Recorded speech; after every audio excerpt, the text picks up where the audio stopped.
അവരുടെ നിഷേധം കാരണമാണ് അവർ നരകത്തിലേക്ക് കടക്കുന്നത് എന്ന് പറഞ്ഞപ്പോ അള്ളാഹുവിന്റെ റസൂലിനോട് ചോദിച്ചു, യക്ഫുർന ബില്ലാഹ്, അള്ളാഹുവിനെ നിഷേധിക്കുന്ന ആളുകളാണോ നബിയേ?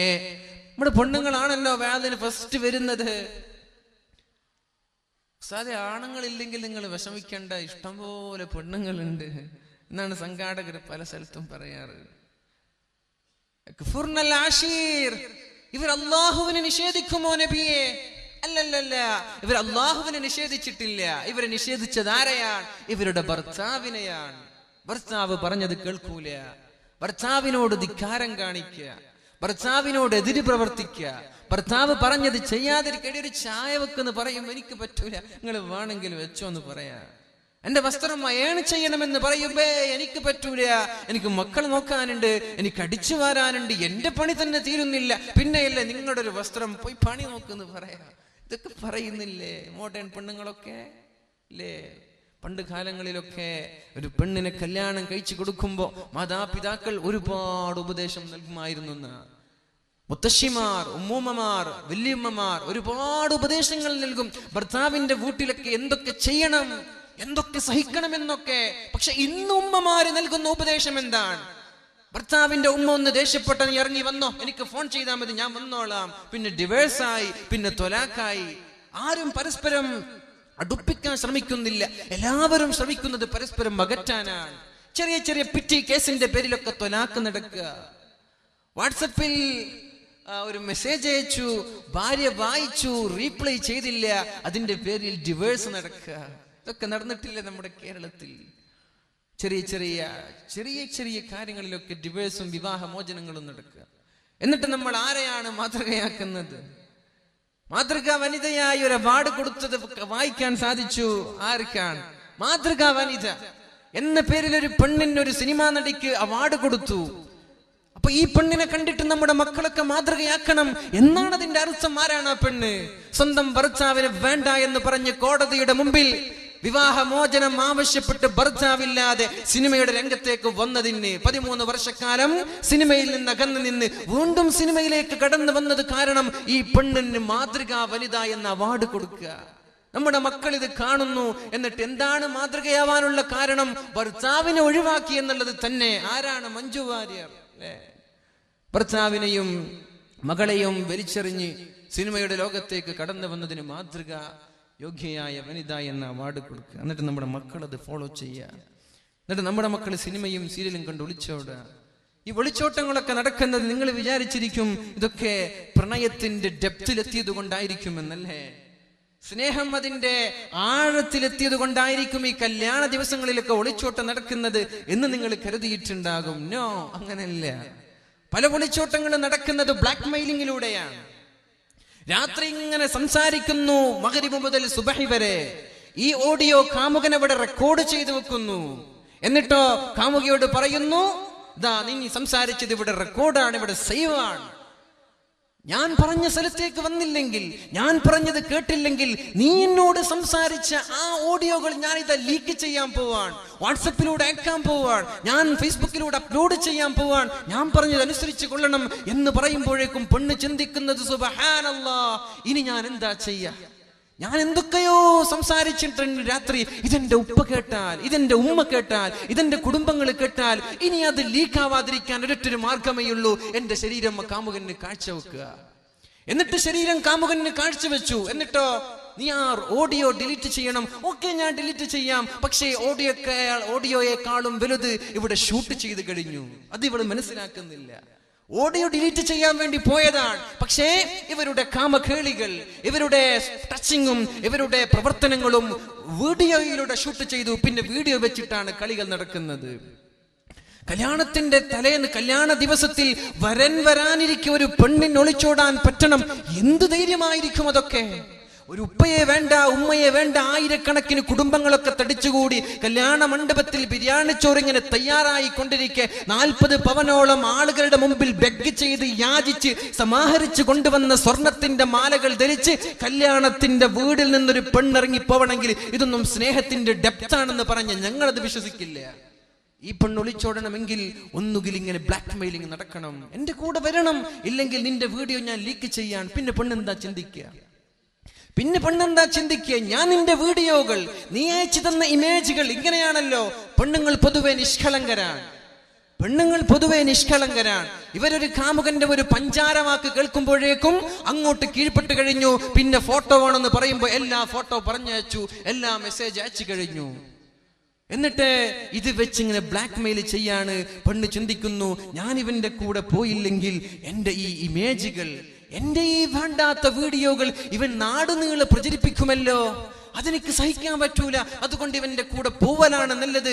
ഉമ്മ ഇല്ലെങ്കിലും കുഴപ്പമില്ല, ഉപ്പ ഇല്ലെങ്കിലും കുഴപ്പമില്ല, എന്റെ നെയ്ക്കഡ് ഇമേജുകളോ വീഡിയോകളോ നാട്ടുകാരറിയാൻ പാടില്ല എന്ന് പറഞ്ഞിറങ്ങി പോവന്നെ. ഇതാണ് പല പ്രണയങ്ങളിലും നടക്കുന്നത്, ഇതാണ് പല ഒളിച്ചോട്ടങ്ങളിൽ നടക്കുന്നത്.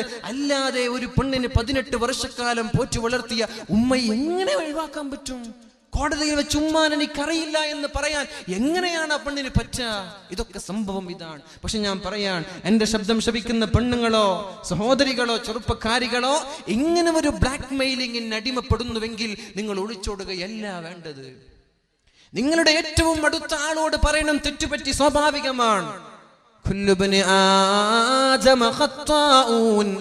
എല്ലാ മനുഷ്യരും തെറ്റ് ചെയ്യുന്ന ആളുകളാണല്ലോ.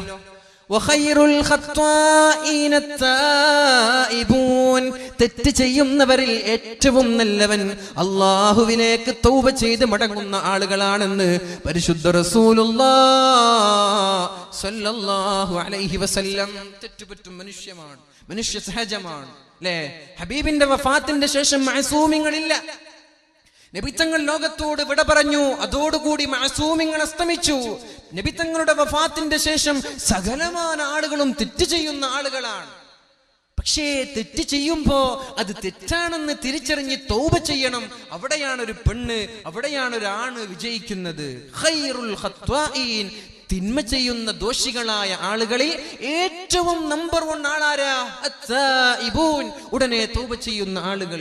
അതുകൊണ്ട് പ്രണയത്തിന്റെ ആ ഒരു ആഴത്തിൽപ്പെട്ട് നിന്റെ ഇമേജുകളോ നിന്റെ വീഡിയോകളോ നീ അയക്കുകയോ പിടിക്കുകയോ ചെയ്തിട്ടുണ്ടെങ്കിൽ നീ അവന്റെ കൂടെ ഇറങ്ങിപ്പോവല്ല വേണ്ടത്. നിന്റെ ഏറ്റവും അടുത്ത ആളുകളോട് പറയും, എനിക്ക് തെറ്റുപറ്റി, ഇങ്ങനെയൊക്കെ ഇവിടെ സംഭവിക്കുന്നുണ്ട് എന്ന് പറഞ്ഞ് ഏതെങ്കിലും ഒരു പോലീസുകാരനുമായി നമ്മൾ കോണ്ടാക്ട് ചെയ്യുമ്പോൾ പിന്നെ ആ വീഡിയോ ലീക്കാവൂല. ഏറിപ്പോയാൽ നിന്റെ അടുത്ത ഉപ്പയോ നിന്റെ ആങ്ങളെയോ അറിയുമെന്നല്ലാതെ നാട്ടുകാരറിയൂല. അതുകൊണ്ട് ഇതാണ് അതിന്റെ പരിഹാരം. തെറ്റുവന്ന് പോയ ആളുകളോട് പറയാൻ, അല്ലാതെ പുതിയ പെണ്ണുങ്ങളോടും ഇങ്ങനെ ഒരു പ്രണയത്തിൽ പഠിക്കുന്ന ആളുകളോടൊക്കെ പറയാൻ, നിങ്ങളുടെ കാമുകന്റെ പഞ്ചാര വാക്കുകൾ കേട്ട് ഇമേജുകളോ ഓഡിയോകളോ സ്മൈലികളോ നിങ്ങൾ അയക്കരുത്. നിങ്ങൾക്കത് ഭീഷണിയാണ്, നിങ്ങളുടെ ശരീരം പോലും കുത്തിപ്പറിക്കാൻ അത് കാരണമാകും. അള്ളാഹു നമ്മൾക്ക് ബോധം നൽകട്ടെ. ഏതായാലും റസൂലുള്ളാഹി സ്വല്ലല്ലാഹു അലൈഹി വസല്ലം നമ്മോട് പഠിപ്പിക്കുന്നു, യക്ഫുർന ബില്ലാഹ്. നബിയേ, ഇവർ അല്ലാഹുവിനെ നിഷേധിക്കുന്ന ആളുകളാണോ? അല്ല. യക്ഫുർനൽ അശീർ, സ്വന്തം ഭർത്താക്കന്മാരെ നിഷേധിക്കുന്ന ആളുകളാണിവർ. എന്നിട്ട് പറഞ്ഞു, വയക്ഫുർനൽ ഇഹ്സാൻ, ഭർത്താവ് ചെയ്തു തന്ന നന്മയെ വരെ ചോദ്യം ചെയ്യുന്ന ആളുകളാണ് നമ്മുടെ പെണ്ണുങ്ങൾ. ഇത് നമ്മുടെ മക്കളിലോ നമ്മുടെ ഭാര്യയിലോ ഉണ്ടോ ഇല്ലയെന്ന് ഓരോ ആളുകളും വിലയിരുത്തുക.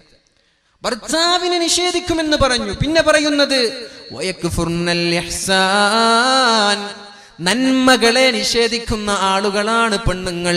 അതുകൊണ്ടാണ് ഇവർ നരകത്തിൽ കിടക്കുന്നത് എന്ന് റസൂലുള്ളാഹി സ്വല്ലല്ലാഹു അലൈഹി വസല്ലം. എന്നിട്ട് നബി തങ്ങൾ പറഞ്ഞു, ലൗ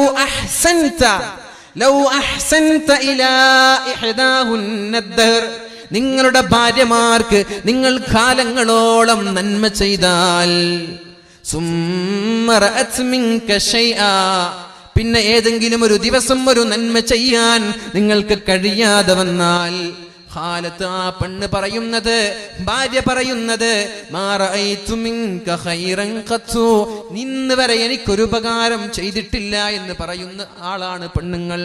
ഇത് സംഭവിക്കാറില്ലേ? എല്ലാ പെരുന്നാളിനും വസ്ത്രം വാങ്ങിച്ചു കൊടുത്തു, എല്ലാ കല്യാണത്തിനും ഫംഗ്ഷനിനും വസ്ത്രം വാങ്ങിച്ചു കൊടുത്തു. ഒരു കല്യാണം വരുമ്പോ എന്തോ ഭർത്താവിന്റെ കയ്യിൽ പൈസയില്ല. ഭർത്താവ് പറഞ്ഞു, കുഴപ്പമില്ല, കഴിഞ്ഞ ആഴ്ച വാങ്ങിച്ചു തന്നതല്ലേ, അഡ്ജസ്റ്റ് ചെയ്യേ. അതാണ് നല്ല പെണ്ണ്.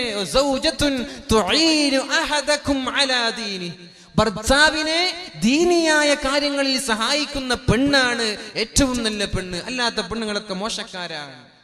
അത് വേണം, ഇത് വേണം, സാരി വേണം, ചുരിദാർ വേണം, മോഡലുകൾ ഇറങ്ങുമ്പോഴൊക്കെ എനിക്കതൊക്കെ വേണമെന്ന് പറഞ്ഞ് വാശി പിടിക്കുന്ന പെണ്ണുങ്ങളുണ്ടല്ലോ, അവര് മോശക്കാരാണ്. അവരെ സഹിക്കാൻ പറ്റൂല. സ്വർഗത്തിലേക്ക് പോകുന്ന പെണ്ണാരാ?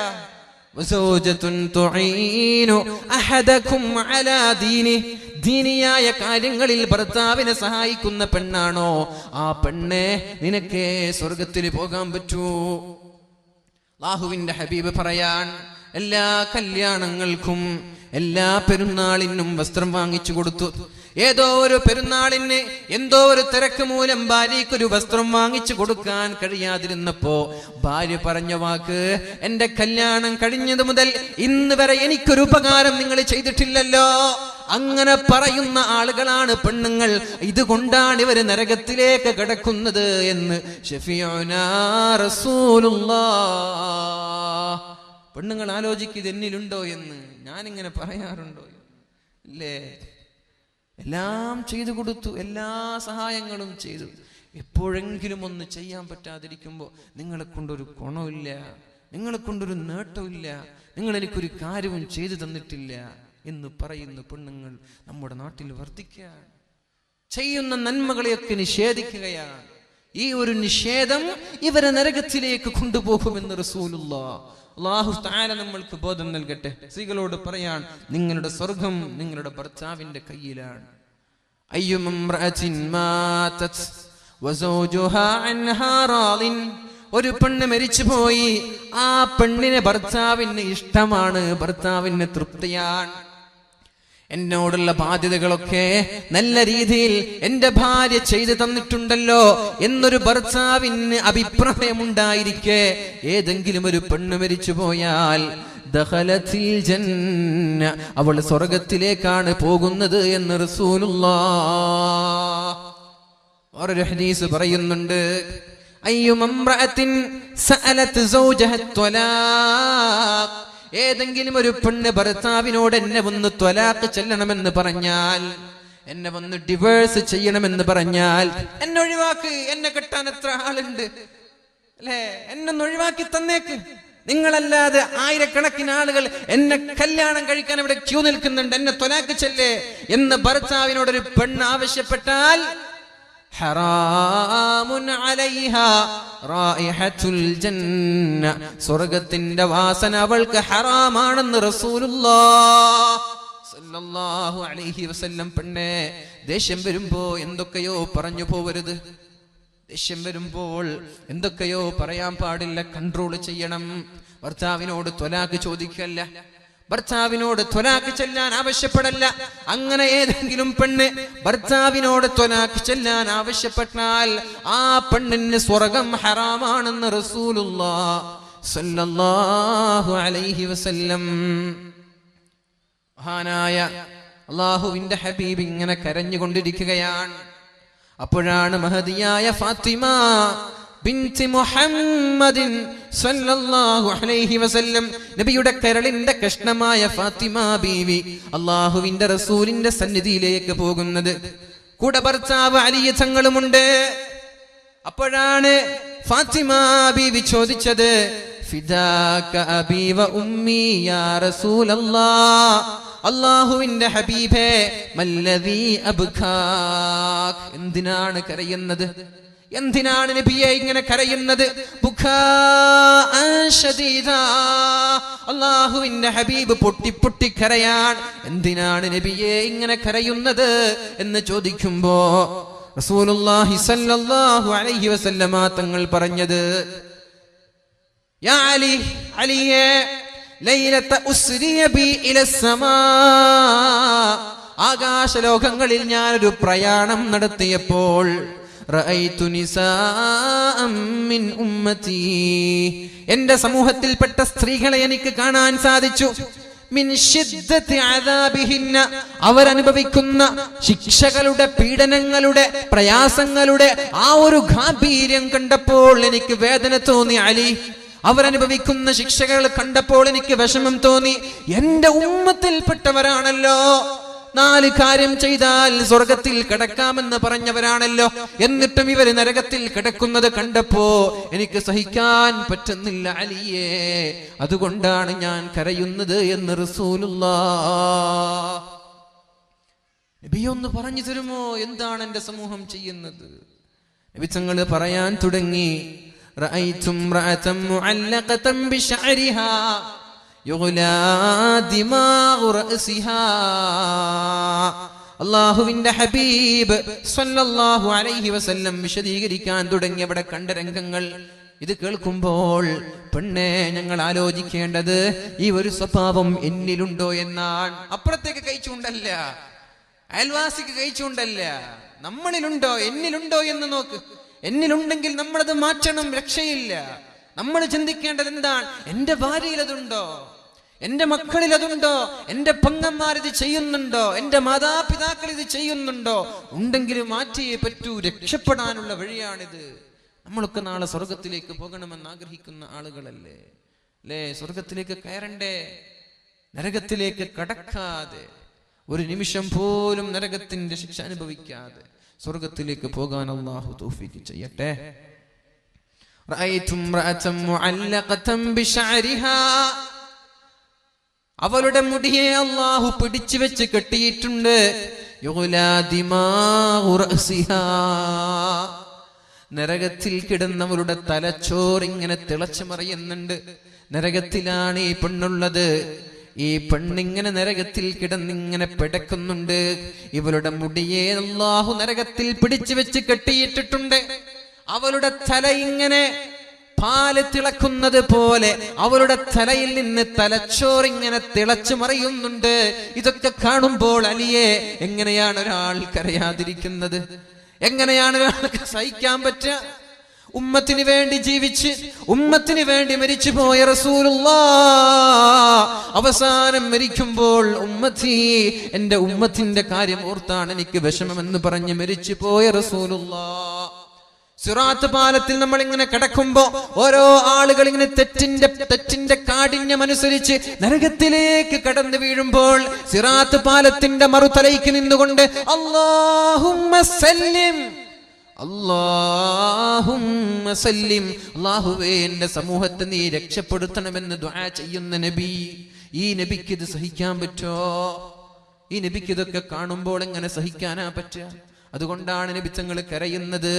നബി തങ്ങൾ പറഞ്ഞു, ഒന്നാമത്തെ പെണ്ണ് തലയുടെ മുടി ഇങ്ങനെ ബന്ധിക്കുകയും തലയിൽ നിന്ന് തലച്ചോറിങ്ങനെ തിളച്ചു മറയുന്നുണ്ട്.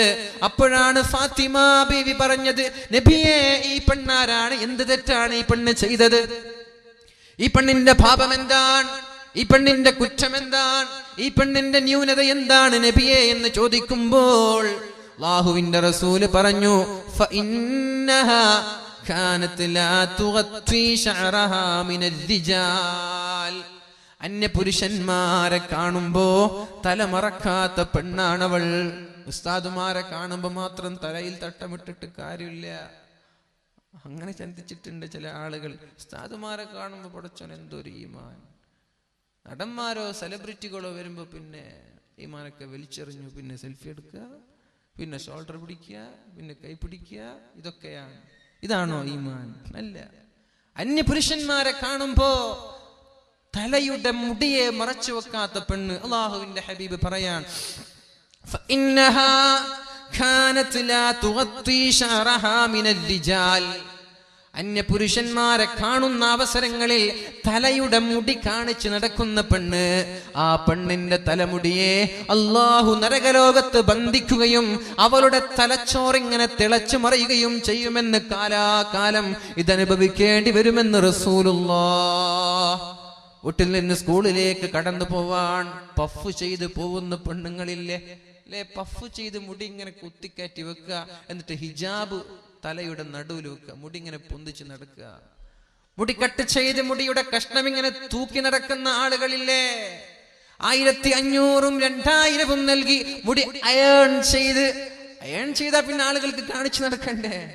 2000 രൂപ കൊടുത്ത് അയൺ ചെയ്ത് പിന്നെ അത് മറച്ചു വെക്കും? ഇല്ലല്ലോ. പിന്നെ മുടി പകുതിയും പുറത്തായിരിക്കും. ഇവിടെയുണ്ടാകും തൂങ്ങുന്നത്, ഇവിടെയുണ്ടാകും പാറിക്കളിക്കുന്നത്. 2000 രൂപയോ 3000 രൂപയോ ചെയ്ത് അയണിങ് ചെയ്യുന്ന സംസ്കാരം നമ്മുടെ കാസർഗോഡ് ജില്ലയിൽ അധികരിക്കുന്നു എന്ന് പറഞ്ഞാൽ തെറ്റാവില്ലല്ലോ. കല്യാണ സദസ്സുകളിൽ പോലും തലമറക്കാൻ മടിയാൻ. അന്യപുരുഷന്മാരുണ്ടെങ്കിൽ കുഴപ്പമേ അല്ല, അന്യപുരുഷന്മാരുണ്ടെങ്കിൽ യാതൊരു കുഴപ്പമില്ല.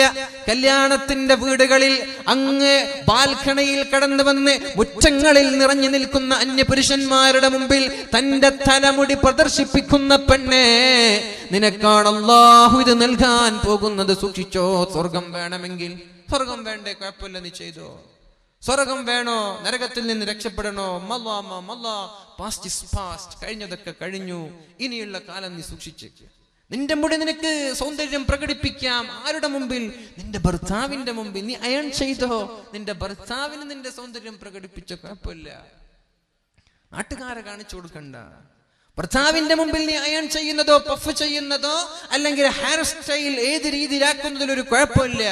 പക്ഷേ അയൽവാസികളോ അന്യ പുരുഷന്മാരോ കാണുന്ന രീതിയിൽ നിന്റെ മുടിയുടെ ഒരു കഷ്ണം അറിയാതെ കണ്ടതല്ല, അറിയാതെ കണ്ടുപോയതിനെ കുറിച്ചല്ല ഇവിടെ ചർച്ച ചെയ്യുന്നത്.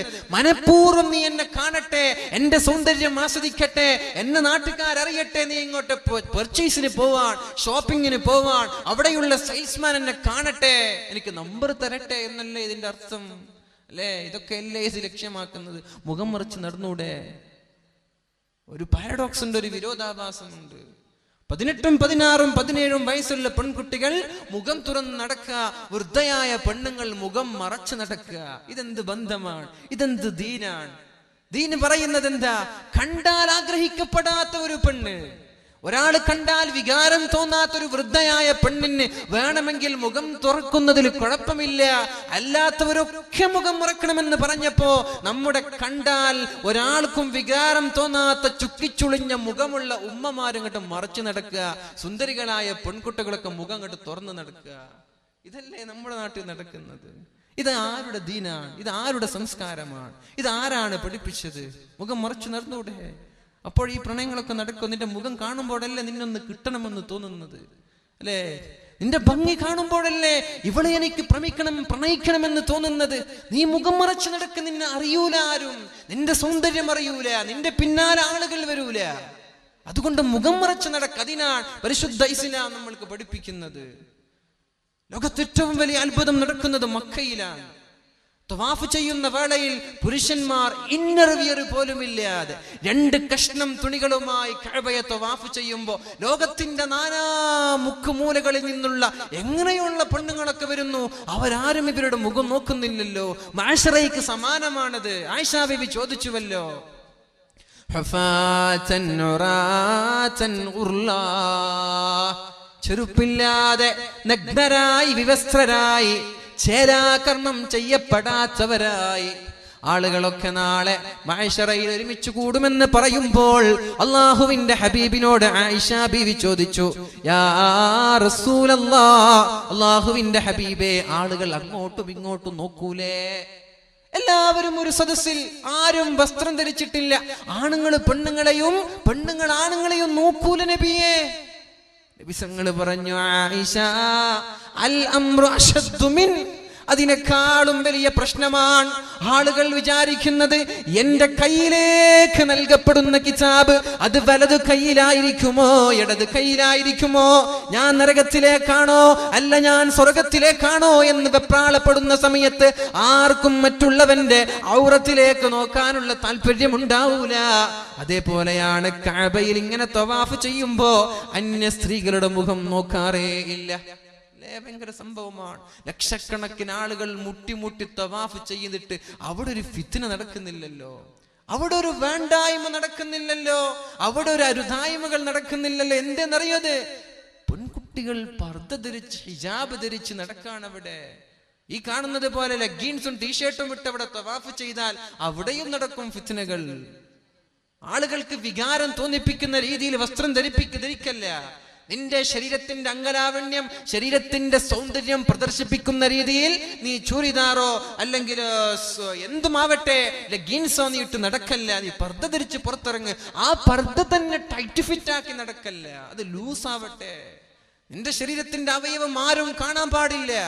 അങ്ങനെ നടക്കുമ്പോ ഫിത്ന ഉണ്ടാവൂല ഇവിടെ. അല്ലാതെ ശരീരത്തിന്റെ പർദ്ദ ധരിച്ചു, അകത്ത് എന്തൊക്കെയാണ് ധരിച്ചതെന്ന് പുറത്തു നോക്കിയാൽ കാണാ.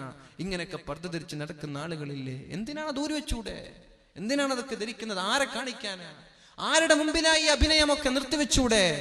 സ്വർഗത്തിലേക്ക് പോകണമെന്ന് ആഗ്രഹിക്കുന്ന ഉമ്മ പങ്ങന്മാരെ, നിങ്ങളോടാണിത് പറയുന്നത്. യാ അയ്യുഹല്ലദീന ആമനൂ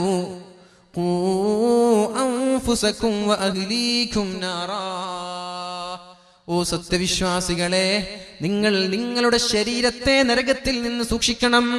പിന്നെ നിങ്ങളുടെ കുടുംബങ്ങളെയും നരകത്തിൽ കടക്കാതെ സൂക്ഷിക്കണമെന്ന ആയത്തിറങ്ങിയപ്പോൾ ഒരു സ്വഹാബി ബോധം കെട്ട് നിലത്ത് വീണു.